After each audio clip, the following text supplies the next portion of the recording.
Na mitologia, Puera Aeternus significa o menino eterno, uma figura que na visão de Jung simboliza a recusa em crescer, em assumir responsabilidades e se integrar ao mundo adulto. É o jovem preso no tempo, vivendo na promessa de um futuro grandioso, mas evitando o peso das escolhas concretas da realidade. Hoje essa imagem encontra eco em muitos homens que, mesmo já adultos, permanecem emocionalmente ligados à mãe, como se a vida ainda fosse um grande prolongamento da infância. Não estamos falando aqui de morar na mesma casa, não é isso, mas de carregar uma relação simbiótica que impede um processo de individuação. E esse processo é essencial para que a pessoa possa se tornar inteira e autônoma. O menino eterno não vê a mãe apenas como mãe, mas como um porto seguro absoluto, uma fonte primária de amor, de validação, de conforto. E qualquer tentativa do mundo externo de exigir dele autonomia, disciplina ou coragem é vista como uma ameaça. Ele busca no amor romântico não uma parceira entre iguais, mas a repetição dessa relação com a mãe. Uma mulher que cuide, que compreenda, que tolere as suas omissões e as suas frustrações. Por isso, os seus relacionamentos normalmente costumam ter bastante conflito. A parceira acaba percebendo que compete com a mãe, e nessa triangulação, é claro que ela vai perder. O homem preso ao arquétipo do puer vive um grande dilema. Deseja o novo, a aventura, a conquista, mas teme o cordão umbilical simbólico que o deixaria diante de si mesmo, sem essas muletas da infância. E essa atitude não nasce do nada. Muitas vezes é fruto de mães que, por carência, medo ou desejo inconsciente de manter o filho sob controle, não favorece a saída dele para o mundo. Assim, essa vida adulta se torna uma adolescência prolongada. Ele trabalha, se diverte, mas evita compromissos que são profundos, evita assumir integralmente a própria vida. A questão é que, enquanto o homem não reconhece essa prisão, ele vai continuar repetindo padrões, relacionamentos sabotados, promessas não cumpridas, projetos inacabados, e vive de sonhos e justificativas, mas não pisa com força no chão da realidade, o que um homem precisa. O arquétipo descrito por Jung como Puera Aeternus, o menino eterno, não é apenas sobre o homem que recusa crescer.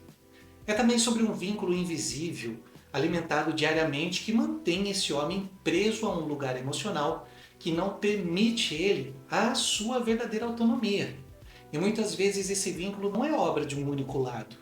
A mãe também sustenta, consciente ou inconsciente, por razões que mergulham no terreno profundo da psicanálise aqui.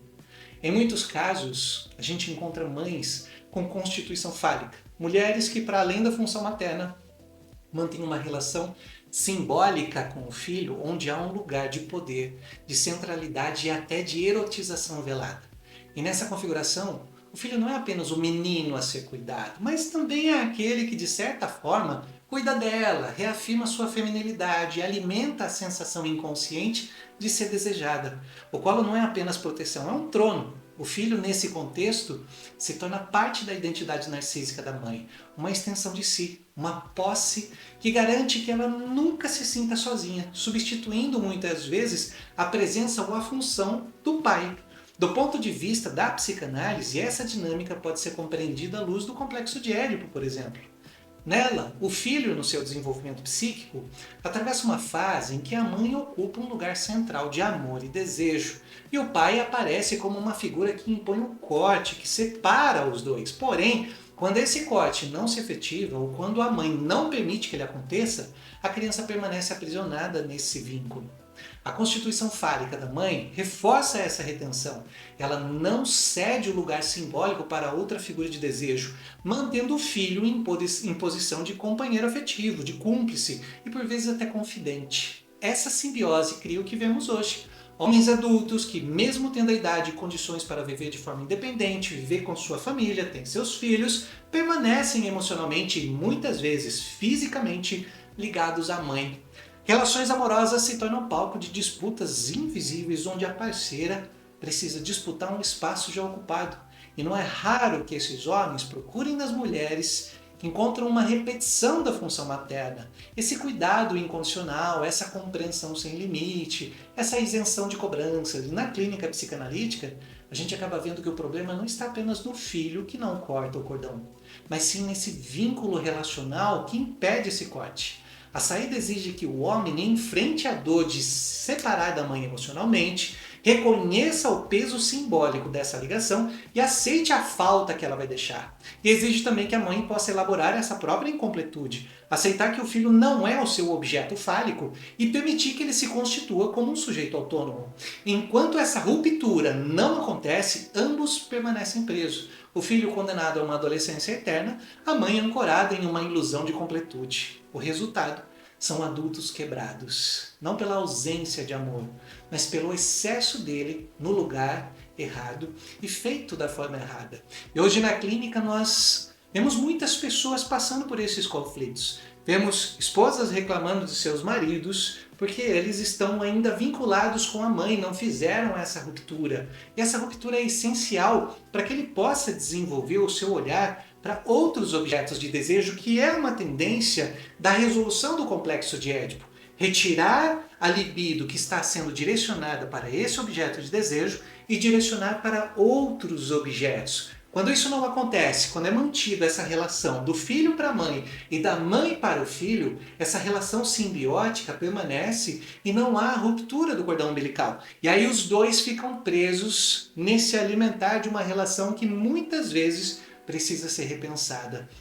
Então é fundamental que a gente possa pensar o seguinte: o processo de individuação vai exigir ruptura. Enquanto a criança não romper com a mãe, a criança permanece vinculada com ela.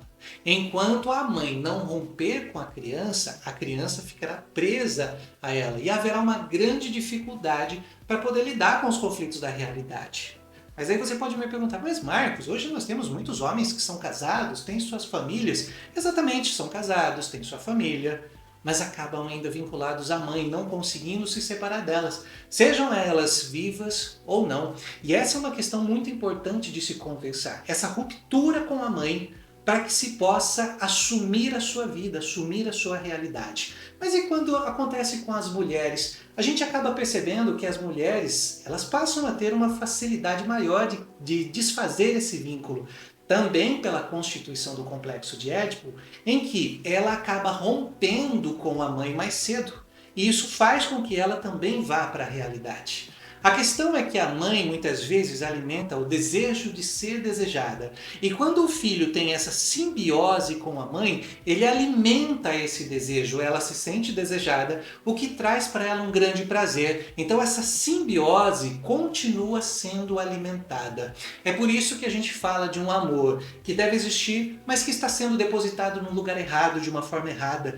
E ao invés de criar filhos que vão cheios de amor para a fase adulta, vão se criando filhos que vão cheios de vínculos e não conseguem se desligar da mãe para poder estar na realidade de uma forma mais segura, com os pés no chão e firmar-se na sua masculinidade para poder conduzir a sua própria família e a sua vida. Então é uma relação de parte a parte, tanto o menino ligado à mãe, quanto a mãe ligada ao menino. Mas essa posição de puer a eternos, o menino eterno, é uma relação que precisa ser trabalhada assim em clínica para que possamos estabelecer uma individuação e o sujeito poder lidar com a sua vida de uma forma mais autônoma. É claro que aqui a gente também não fala de individuação num contexto de que não haverá mais a relação, mas haverá uma compreensão de si e uma separação. A minha família agora é essa, eu vou seguir com a minha família. Eu já tive essa família, a minha mãe tem a família, a minha mãe tem o meu pai, a minha mãe tem os meus irmãos ou alguém, tem os seus irmãos ali. Eu preciso seguir com a minha família. E esse corte precisa acontecer, ele é muito importante para que a vida possa continuar. Você conhece alguém que vive isso? Conhece alguma situação como essa? Já ouviu falar sobre o puer eternos? É uma grande construção que a gente precisa entender no conceito psicanalítico. Vou ficando por aqui. A gente se vê. Até mais.